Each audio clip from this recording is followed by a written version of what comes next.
If you want to understand yourself, your relationships, your patterns, and the way you show up in love, connection, and even your self worth, this is a conversation that you cannot afford to skip. You're not broken, but I'm about to tell you where it all went wrong. So much of what we struggle with today as women is not random. It didn't just appear one day because of some breakup or a job rejection or a situationship that went sideways or a friendship breakup, right? The core of most of our pain stems from one place and one place only: our childhood. And I'm not saying that to blame anyone. We're not here to find fault in all of the people that conditioned us in some way, shape, or form during our younger years. I'm saying this because understanding this will truly free you.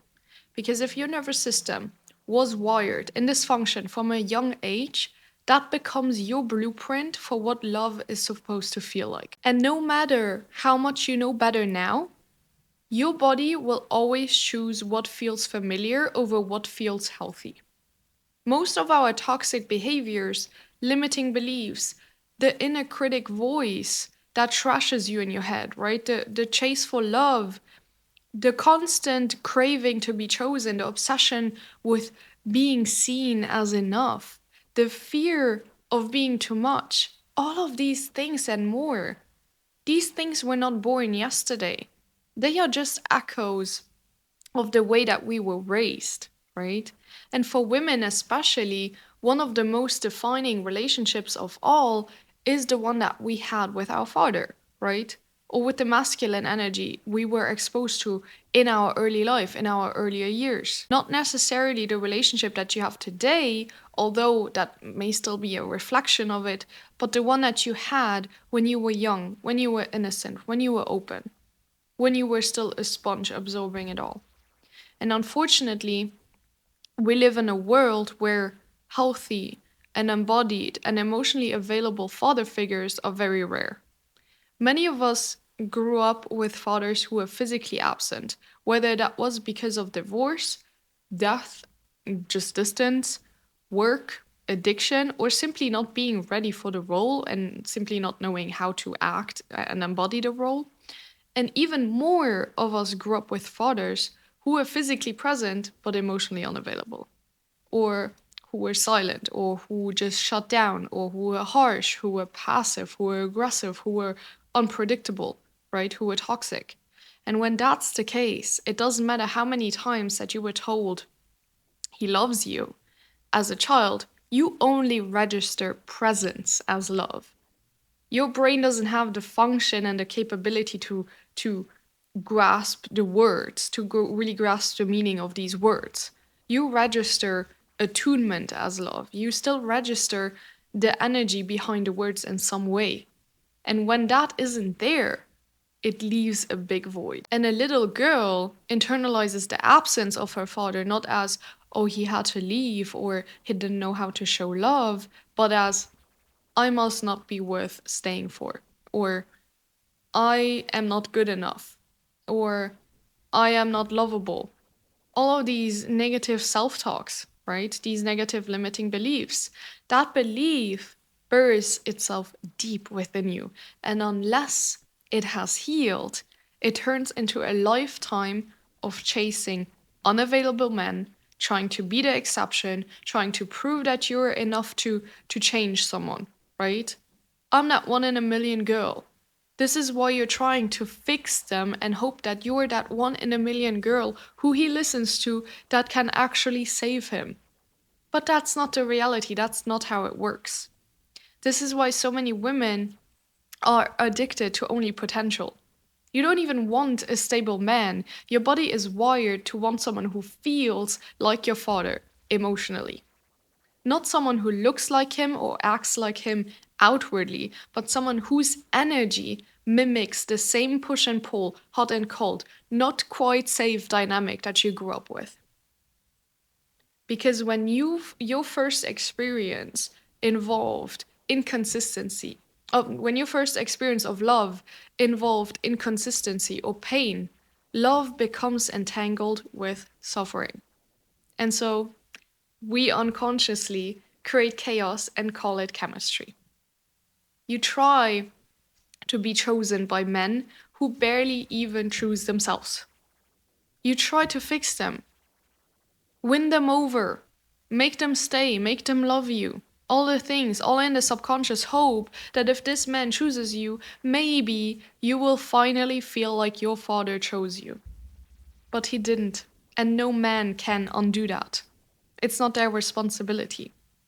Now, let's talk about patterns in this case, because when that kind of wound isn't healed, it doesn't just go away, obviously, because you keep choosing it. It morphs, it hardens, it turns into manipulation, control, hyper independence, which is currently very overhyped, in might I add, constant overfunctioning, or performing. It turns into choosing emotionally unavailable men and calling it attraction. It turns into casual sex you tell yourself doesn't mean anything, but always secretly hoping it will. And even if you're one of these women who manages to turn the emotions off during casual hookups, you are still searching for approval subconsciously. That is why you're contributing to hookup culture in the first place. Because we're not naturally wired for that. Because that is not in our nature. So here's the reality that no one wants to say out loud. Casual sex is rarely casual. Most women who engage in it do so for a reason.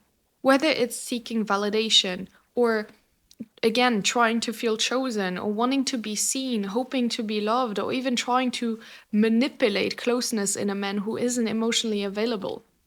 There's always an agenda, believe me, I've lived it. Even when you say I'm in control, even when you say I don't care. Because the feminine can't truly surrender and feel pleasure until she trusts. And trust requires safety. Where does safety come from? From emotional and energetic and physical safety. And if you cannot let go, if your body is locked, if you're faking connection and orgasms while dissociating through intimacy, if you're having sex just to feel something rather than to share something, that's not power, that's just unprocessed trauma. You're not in love with that man who treats you like an afterthought. You are trauma bonded. And the more you repeat this cycle, the more you normalize it, right? You tell yourself it's just how dating is. But that's only true when you haven't done the work to stop repeating the relationship with your father and every man that you meet. That's why real self-worth doesn't come from repeating affirmations or looking hot and getting a bunch of compliments from men or proving anything. It comes from seeing these patterns, calling them out, and choosing not to carry them forward anymore. Because yes, your father may have failed you. Other men in your family may have failed you. Other men later in your life may have failed you. But healing is your responsibility now. You need to stop performing for love. You need to stop strategizing your way into being chosen, into being loved. You need to stop confusing games with attraction. If it takes 20 minutes and a girl's group chat to write a response to his text, that's not aligned. That's not embodied. That's not you. If it involves multiple girls' group chats, talking about how toxic he is or how shitty it is what he just said to you, that's not aligned, that's not embodied, that's not you. And let's not forget how society fuels all of this, right? We're living in a world that encourages this crazy dysfunction, a society that promotes hookup culture, unhealthy and toxic connections. These Netflix reality TV shows, where it's funny for a second, but if you really think about it, it's really fucked up.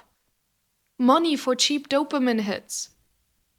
A culture that glorifies disconnection, that worships being unbothered and detached and savage and sassy and half naked all the time, all the things, while we're secretly craving to be held, while we're secretly craving that true unconditional love and connection. So, what do? You build your life on shaky ground. You paint over the mold. You put a band aid over the wound. You decorate the cracks. But eventually, the rot shows. The foundation breaks. The dysfunction bleeds into your relationships and your career and your friendships and your family dynamics and your mental health and everywhere. And sooner or later, your life is miserable and you blame everyone else except for yourself. This is why we do inner child work, though. Not to blame other people for our pain, not to dwell on the past, but to stop being run by it. To finally take back control. Because as long as that little girl inside of you is still waiting for someone to choose her, you will keep handing your power away to people who aren't even capable of loving themselves. And they can't truly unconditionally love you if they don't love themselves first. Just like you can't truly and unconditionally love others without really loving yourself first. Just a little reminder, because I know your mind is spiraling hearing all of this. You are not broken. There's nothing wrong with you as a person, but the system you were raised in was. And healing that system starts with you. Always. No matter what topic, area, person, or situation we're talking about, it always starts within you. When you reconnect to your body, to your truth, to your inner safety, you stop begging for less than the bare minimum. You stop accepting half love. You stop playing small to make men comfortable. You stop playing games. You're not even attracted to them anymore. You stop mistaking your defense and coping mechanisms for personality traits, for normal. And you finally remember who you were before the wound. You finally integrate the skill to master yourself. That's the version of you who knows what she deserves. That's the version who receives without guilt and loves without fear and leads without force. And from there, everything changes.